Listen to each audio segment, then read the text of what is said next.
ایک ایسی صورتحال پیدا ہوئی ہے کہ جس سے اس خطرے کے اوپر ایک اور خطرہ سعودی عرب کو نظر آتا ہے کہ ایران کی طرف سے مداخلت ہو رہی ہے، سپورٹ آ رہی، اور وہ اس لیے ایران واقعی مداخلت کر رہا ہے یمن میں؟ جی ابھی دیکھیے، ابھی کل پرسوں جو ہے وہ جان کیری کا بیان آیا ہے، امریکہ کے فارن منسٹر کا. انہوں نے بڑی کھلی وارننگ دی ہے ایران کو. ہمیں معلوم ہے کہ ایران کے ہوائی جہاز اور بحری جہاز مدد پہنچا رہے ہیں حوثیوں کو، ہتھیار بھیج رہے ہیں، امنیشن بھیج رہے ہیں، جنگ کا سامان بھیج رہے ہیں، اور ہمیں حق ہے کہ ہم ان کو روک دیں.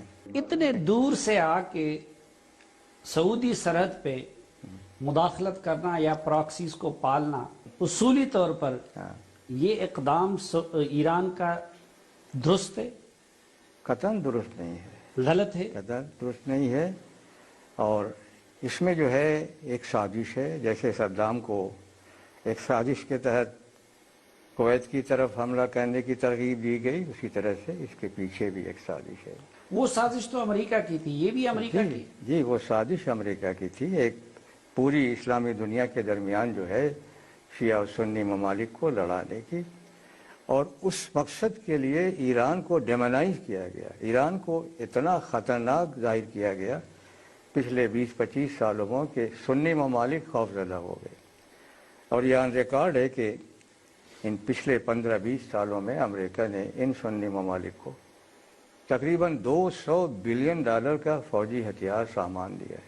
تو اب ایران جو کچھ کر رہا ہے تو بالواسطہ وہ اس سازش کو کامیاب نہیں کر رہا جو امریکیوں کی سازش ہے؟ جی یعنی انکانشیسلی بالکل وہی ہے کہ ایران جو ہے اس نے اپنے آپ کو مضبوط کیا ہے عراق میں، سیریا میں.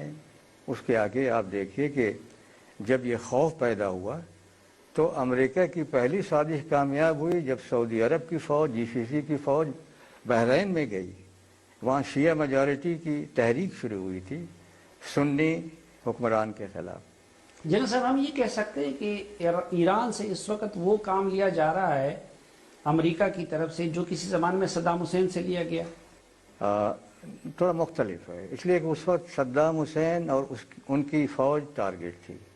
آج ٹارگٹ کچھ اور ہے کہ اسلامی دنیا کو نفرتیں بڑھا کے فرقہ وارانہ ان کو لڑایا جائے اور وہ کام مکمل کیا جائے جو آج سے کوئی 35-40 سال پہلے شروع ہوا ہے. اچھا جناب صاحب، ایک طرف ایران نے اپنے اثر و رسوخ کا دائرہ تہران سے لے کے بیروت تک اور وہاں سے لے کے صنعا تک بڑھا دیا، دوسری طرف سعودی عرب کی قیادت میں یہ جو سنی عرب ممالک ہیں ان کا ایک اتحاد بن گیا، اور کچھ لوگ اس کو عرب نیٹو کا نام بھی دے رہے ہیں. یہ دونوں بلاکس اگر آپس میں ٹکراتے ہیں تو کیا نتیجہ نکلے گا؟ اور اگر کسی سٹیج پہ اللہ کرے یہ دونوں بلاک اپنی طاقت مجتمع کر دے تو کیا اثرات مرتب ہوں گے عالم اسلام پہ؟ یہ بڑا اہم سوال کیا آپ نے. اس کے بڑے دور رس نتائج نکل سکتے ہیں، اور یہ میں سمجھتا ہوں کہ ایک بہت ہی اہم پیش رفت ہے. دو بڑی طاقتیں، ایک طاقت جو وجود میں آ چکی ہے وہ ایران کی ہے، وہ ایران کی جو یمن تک پھیلی ہوئی ہے. دوسری طاقت بن رہی ہے جو 10 ملکوں کا اتحاد ہے، سعودی عرب بنا رہا ہے. یہ پہلی دفعہ ہوا ہے کہ عرب ممالک اپنی ایک عسکری قوت، ایک مضبوط قوت بننے کا حوصلہ پیدا ہوا ہے ان میں، ورنہ ہر جگہ انہوں نے مار کھائی ہے. یہ بن جائے، مضبوط ہو جائے، ہم بھی اس کو سپورٹ کریں، شامل نہ ہوں، اس لیے کہ یہ عرب اتحاد ہے.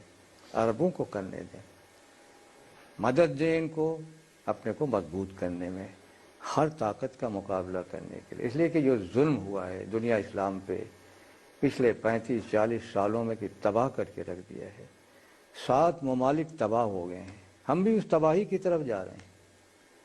اس تباہی کو روکنے کے لیے میں سمجھتا ہوں کہ یہ دونوں طاقتوں کا ایک بہت اہم رول ہے.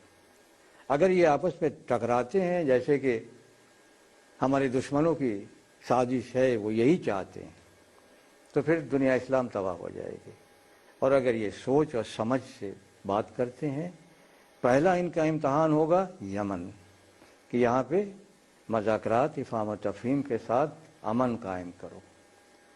اور پھر دوسرا یہ ہوگا کہ آپس میں ایسا اتحاد پیدا کرو، الگ الگ رہتے ہوئے کہ کسی کو جرأت نہ ہوگی کسی مسلمان ملک کے خلاف وہ دیکھ سکے یا کوئی نقصان پہنچا سکے.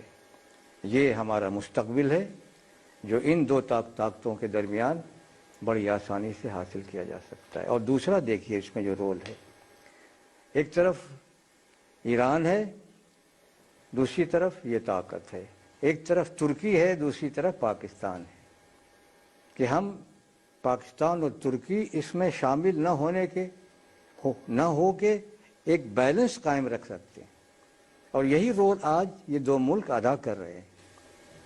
ان دو بلاکس میں جی پاکستان یا ترکی میڈیشن کر سکتا ہے؟ یہی رول ادا ہو رہا ہے نا. ہمارے پرائم منسٹر صاحب ترکی گئے، ان کو وہاں سے ایران جانا چاہیے تھا، اب بھی وقت ہے وہ جائے.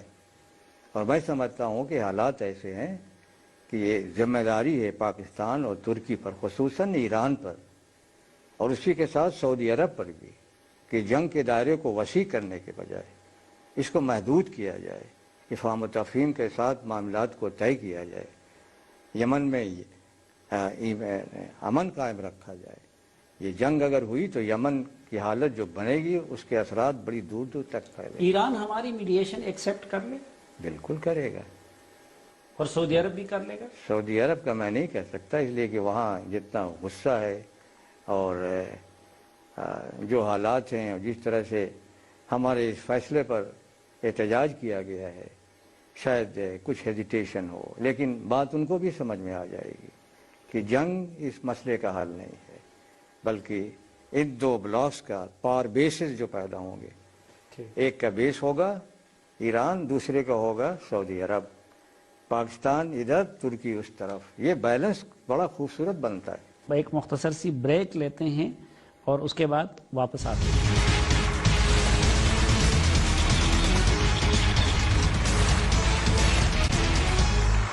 ایک بار پھر خوش آمدید آپ کو جرگے میں. موضوع ہے مشرق وسطیٰ کی صورتحال اور ہمارے مہمان ہیں آج افواج پاکستان کے سابق سربراہ جناب جنرل مرزا اسلم بیگ صاحب. جنرل صاحب، یمن میں جو کچھ ہو رہا ہے یہ شیعہ سنی جنگ ہے؟ جی ہے بھی اور نہیں بھی، اس لیے کہ جو اس وقت اندر جو شورش برپا ہے وہ شیعہ سنی نہیں ہے، بلکہ یہ حوثی جو ہیں یہ پچھلے 50 سال سے لڑ رہے ہیں اپنے مقصد کے لیے. شمالی یمن میں شیعہ اکثریت ہے، جنوبی یمن میں سنی. تو اگر ملک دوبارہ تقسیم ہو جاتا ہے، جو میں سمجھتا ہوں کہ ہوگا اگر مصلحت نہ عمل میں لائی گئی، تو ایک شیعہ اکثریت ملک سعودی عرب کے بارڈر پہ بن جائے گا، جو سعودی عرب کبھی پسند نہیں کرے گا. ایک خوف یہ ہے.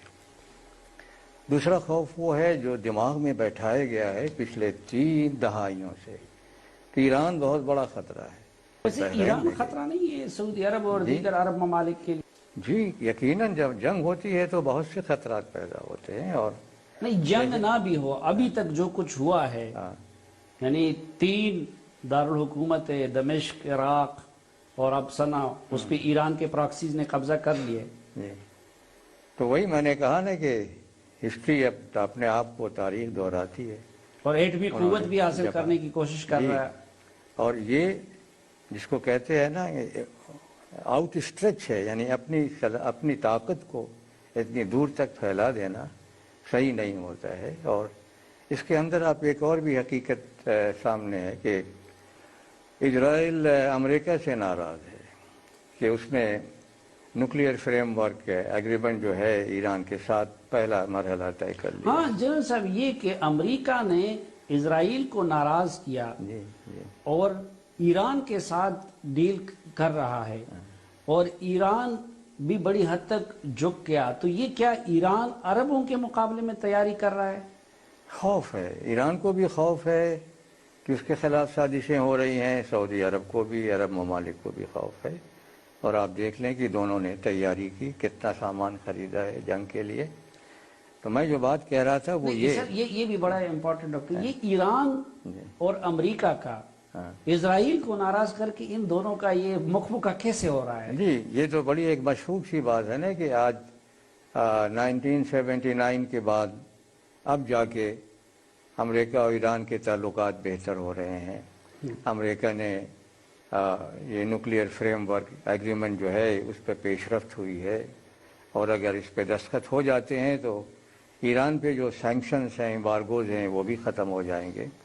ایران کو اپنا تیل ایکسپورٹ کرنے، اپنی اکانومی درست کرنے کا موقع ملے گا. ایران کے لیے پھر اپنی جو یہ اب طاقت کو، انفلوئنس کو آگے بڑھانے ایران کا ہے. واقعی ایٹم بم بنانا چاہتا تھا یا کہ اس کی یہ صلاحیت سول مقاصد کے لیے تھی؟ نہیں، ان کی جو اعلیٰ قیادت ہے شروع سے انہوں نے کہا تھا کہ ان کا مقصد ایٹمی ہتھیار نہیں بنانا ہے، اور آج بھی وہ اسی پر قائم ہے، اور اسی بنیاد پر انہوں نے اس معاہدے پر دستخط کرنے کی. یہ پاکستان نے ان کے ساتھ جو تعاون کیا تھا یہ پیسے کے بدلے میں کیا تھا یا کہ آپ کے کہنے پہ کیا تھا ایران کے ساتھ؟ نہیں، کوئی تعاون نہیں تھا. میں آپ کو بتاؤں، آپ سن وہ کے تو انہوں نے خود IAEA کے سامنے تسلیم کر لیا کہ ہاں پاکستان نے ہمارے ساتھ یہ تعاون کیا تھا. نہیں، وہ میرے وقت، میں اپنے وقت کی بات کروں گا، اس کے بعد کی نہیں، مجھے نہیں پتا. نہیں، یہ جو خود انہوں نے تسلیم کیا کہ ہمیں سینٹریفیوجز پاکستان سے ملے تھے اور وہاں پہ گواہی بھی دی اور اس وقت ان کے حوالے، تو یہ کس نے دیے تھے ان کو؟ وہ میرے بعد کیا ہوا میں نہیں جانتا نا، میں تو اپنے وقت کی بات کرتا ہوں 91 تک. لیکن پاکستان کی طرف سے دیے تو گئے تھے نا ایران کو؟ مجھے نہیں پتا، مجھے نہیں پتا. خود جب انہوں نے تسلیم کر لیا ادھر تو اس وقت جو تھے ان سے پوچھ، اس وقت کے چیف آف آرمی اسٹاف اور ڈاکٹر ایکو خان سے پوچھئے. میرے وقت میں یہ حقیقت تھی کر سکتے. اچھا جنرل صاحب، آپ کی نظر بھی ہے تاریخ پہ بھی، اور خود پاکستانی بحریہ افواج کو لیڈ بھی کیا ہے بڑے مشکل وقت میں. ایران اور سعودی عرب کا جب آپ موازنہ کرتے ہیں تو 65، 71 اور اس کے بعد کے مختلف مراحل، ایٹمی دھماکے، آج تک کارگل وار، فلاں فلاں فلاں مشکل اوقات میں، ان دونوں میں سے کس نے پاکستان کو زیادہ سپورٹ کیا ہے؟ سعودی عرب نے.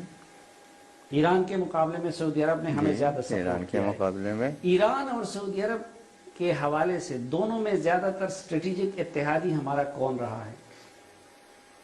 جی، میں تو جانتا ہوں کہ 65 کی وار میں ایران نے ہمارا ساتھ دیا.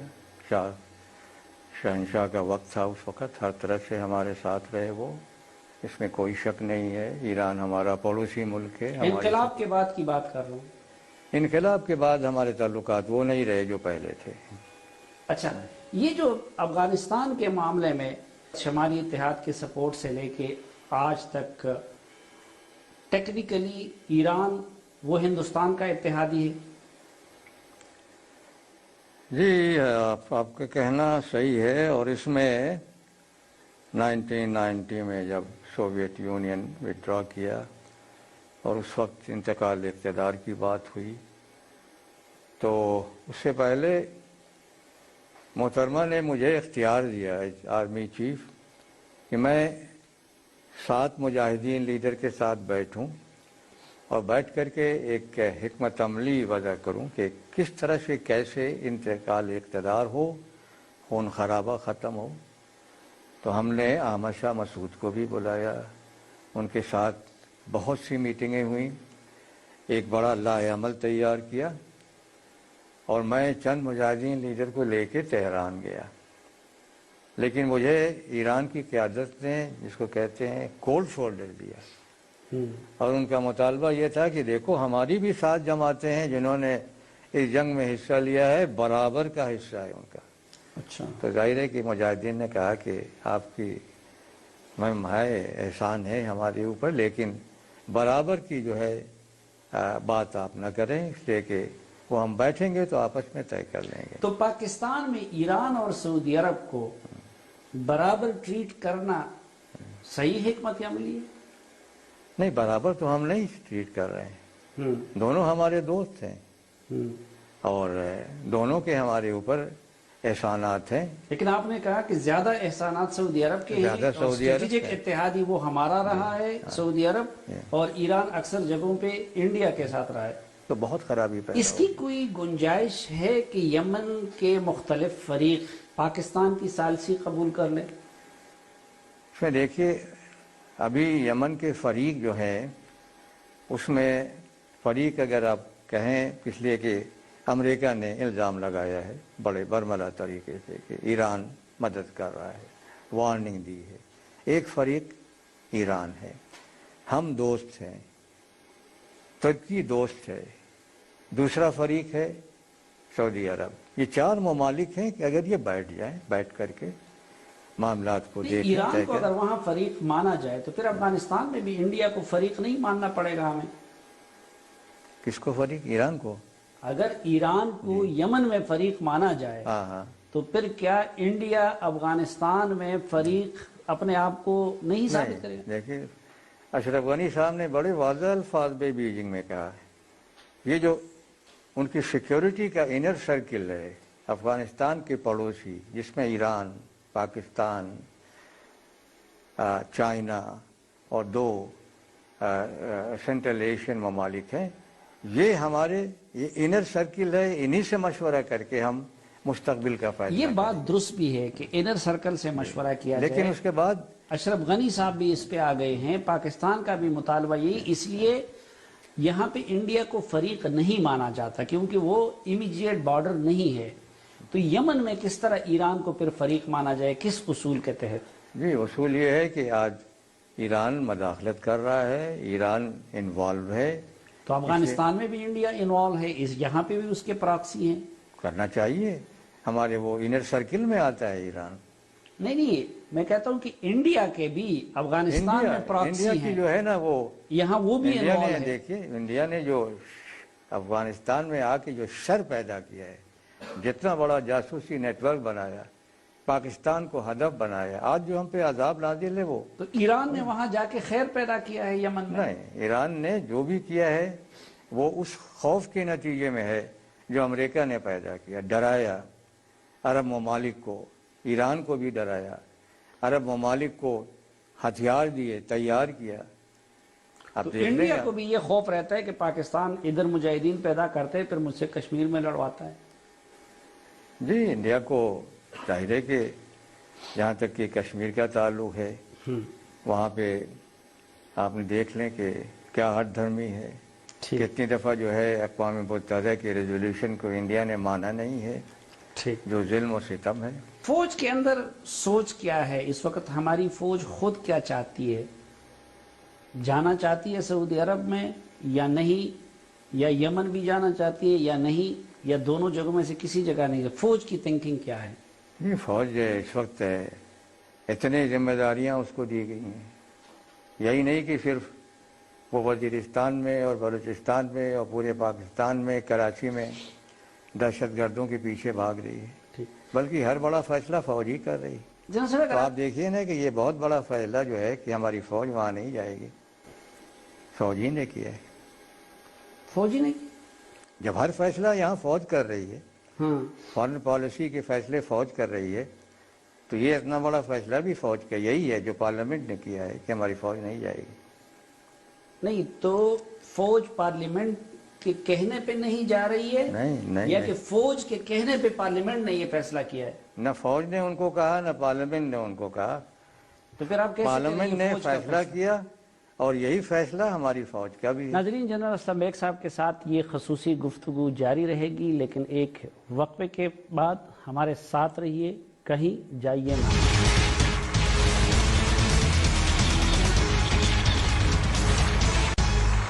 ایک بار پھر خوش آمدید آپ کو جرگے میں. آج کے جرگے میں ہمارے مہمان ہیں بری فوج کے سابق سربراہ جنرل اسلم بیگ صاحب. جنرل صاحب اگر آپ اجازت دیں، ایک داخلی محاذ پہ جو ایک لحاظ سے سیکیورٹی کا بھی معاملہ ہے اس پہ سوال کرنا چاہوں گا. کراچی آپریشن کو آپ کیسے دیکھ رہے ہیں؟ جی کراچی پاکستان کا دل ہے، وہاں خرابی پیدا ہو تو سب کا دل دکھتا ہے. اور جو اقدامات کیے گئے ہیں ابھی پچھلے چند مہینوں میں کراچی میں MQM کے خلاف پرٹیکولرلی بہت سے انکشافات ہوئے ہیں، اور صورتحال یہ ہے کہ ابھی دوسری جماعتیں کہ جن کو انتظار ہے کہ بس اب MQM ٹوٹے گی، بکھرے گی، تو ایک طرف جو ہے وہ جماعت اسلامی کچھ حصوں پہ قبضہ کرے گی، دوسری طرف عوامی نیشنل پارٹی ہے، تیسری طرف پیپل پارٹی ہے، اہل سنت الجماعت ہیں، سب نگاہ لگائے بیٹھے ہیں۔ میں سمجھتا ہوں کہ یہ غلط سوچ ہے، ایسا نہیں ہوگا۔ ایم کیو ایم کے اندر جو ابھی ہم نے کمزوریاں اور دیکھی ہیں وہ دور ہو جائیں گی آہستہ آہستہ۔ ایم کیو ایم ایک جماعت کی حیثیت سے رہے گی، اس کا اپنا ایک مقام ہے، اور دوسری جماعتیں جیسے عمران خان آج اس علاقے میں گھس کر کے اپنے لیے ایک بڑا مقام حاصل کرنا چاہتے ہیں، یہ ان کی کوشش ہے، لیکن میرا اندازہ ہے کہ وہ کامیاب نہیں ہوں گے، خاص طور سے یہ الیکشن جو ابھی ہو رہا ہے 264 پہ وہ نہیں جیت سکیں گے۔ یہ آپ کی کیوں نہیں لگتی عمران صاحب کے ساتھ؟ اکثر آپ ان کو تنقید کا نشانہ بناتے ہیں، عمران خان کو۔ نواز شریف صاحب نے چند دن پہلے کیا نا کہ وہ یو ٹرن لیتے ہیں بڑی جلدی، ایک بات کہتے ہیں اور پھر اس سے ہٹ جاتے ہیں۔ کتنے بڑے بڑے دعویٰ کیے کہ یہاں سے میں ہٹوں گا نہیں جب تک کہ نواز شریف کا میں استعفیٰ لے کے نہ جاؤں۔ آپ نے دیکھا ہے کہ کیسے پسپائی اختیار کی طارق صاحب، انہوں نے تو اپنی قبر وہاں بنا لی تھی کہ میں مر جاؤں گا مگر اپنا مقصد حاصل کر کے جاؤں گا۔ اور پھر اس کے بعد کتنی اور چیزیں، ایک لیڈر کے اندر جو ہے نا وہ ہونا چاہیے، اسٹیبلٹی آف مائنڈ ہونی چاہیے کہ جو فیصلہ کیا ہے سوچ سمجھ کے ہو، اس پر آپ کو پسپائی نہ اختیار کرنا پڑے۔ ایم کیو ایم کے اس اعتراض میں کتنا وزن ہے کہ ان کو اسپیشلی ٹارگٹ کیا جا رہا ہے اور تمام جماعتوں کے خلاف یکساں کارروائی نہیں ہو رہی ہے کراچی میں؟ میرا اپنا جو ذاتی تجربہ ہے اس کی بنیاد پہ میں کہوں گا، ذاتی تجربہ وہ ہے کہ جو 96 میں جب میں نے جماعت بنائی، عظیم طارق میرے پاس آئے، ڈپٹی چیئرمین تھے، مجھ سے ملے کہ میری پارٹی میں شامل ہونا چاہتے ہیں۔ میں نے کہا لبیک، لیکن ذرا سا آپ سوچ لیں۔ تو میں نے کہا دیکھیے، آپ اپنا الگ ہونے کا ایم کیو ایم سے اعلان مت کرو، آپ کو مار دیا جائے گا۔ دوسری دفعہ آئے، پھر میں نے ان کو وارن کیا، انہوں نے کہا نہیں بس میں اب چند دنوں میں اعلان کرنے والا ہوں، اور اس سے پہلے ان کو قتل کر دیا۔ آپ کو ایک اور بات نہیں، بتاؤں اور آپ کیا سمجھتے ہیں کہ عظیم احمد طارق کو بھی اس لیے مارا گیا کہ وہ ایم کیو ایم چھوڑنا چاہتے تھے اور آپ کی پارٹی کو جوائن کرنا چاہتے تھے؟ وہ الگ اپنی ایک جماعت بنا کے میرے ساتھ شامل ہونا چاہتے تھے۔ تو پھر اس الزام میں وزن ہے کہ ان کو ایم کیو ایم کی قیادت کے کہنے پہ مارا گیا؟ اب یہ میں نہیں کہہ سکتا، اس لیے کوئی تفتیش نہیں ہوئی، کوئی ایف آئی آر نہیں داخل کی گئی۔ لیکن وجہ ان کی قتل کی یہ بنی کہ وہ ایم کیو ایم چھوڑنا چاہتے تھے؟ جی بالکل، میں بتا رہا ہوں، میرے پاس آئے تھے، میرے ساتھ آنے چاہتے تھے۔ اچھا، اس میں کتنا وزن ہے کہ ایم کیو ایم کو کریٹ کیا جنرل ضیاء الحق صاحب نے؟ صحیح ہے، ایم کیو میں نے جی 1983 میں آپ کو بتاؤں کہ جب یہ ایم آر ڈی تحریک چلی اور سندھ میں ایک بڑی تشویشناک حالت پیدا ہوئی، تو جنرل ضیاء صاحب شاید یہ سمجھے کہ بس اب فیصلہ ہو گیا ہے کہ جنرل ضیاء صاحب کو ہٹانا ہے۔ تو ہمارے ڈی جی ایم آئی سے پوچھتے ہیں کہ ذرا بتاؤ تو صحیح کہ واقعی کیا فیصلہ ہوا ہے، اور اس کے بعد پھر انہوں نے اس تنظیم کو بنایا۔ جنرل ضیاء الحق نے ایم کیو ایم کو بنایا؟ انہوں نے بنایا۔ اور کس کے ذریعے بنایا؟ ظاہر ہے کہ ان کے پاس جو ہے اپنی انٹیلیجنس ہوتی ہے، آئی ایس آئی ہوتی ہے، ایم آئی ہوتی ہے، خود اپنے ان کے ریسورسز تھے۔ اور جنرل پرویز مشرف نے بھی پھر ایم کیو ایم کو سپورٹ کیا، کیونکہ ان کے دور میں بھی ایم کیو ایم بہت آگے آ گیا۔ انہوں نے بھی کھل کے کیا، وہ یاد نہیں ہے 12 مئی والا کیسے انہوں نے موقع دکھایا تھا کہ دیکھا ہماری طاقت، جب ریلی کراچی کی طرف گئی تو دوسری جماعتوں کے کتنے لوگ مارے گئے۔ وہ کل ایک انٹرویو میں کہہ رہے تھے کہ میں نے تو مکہ اسلام آباد میں اپنے جلسے کے بارے میں لہرایا تھا، اس کا کراچی کے اس سے کوئی تعلق نہیں تھا۔ نہیں تھا؟ نہیں، مگر کہا جاتا ہے کہ اسی سے تعلق تھا۔ اور مشرف نے جو ہے اپنا وہ بیس جو ہے کراچی کو بنایا، اور اب جو ہے آپ نے دیکھا ہے کہ یہ جو چار القادری اور عمران، ان کی جو تحریک چلی اس کے پیچھے مشرف کے حمایتی، اس کے پیچھے جو ہے ہمارا روشن خیال طبقہ،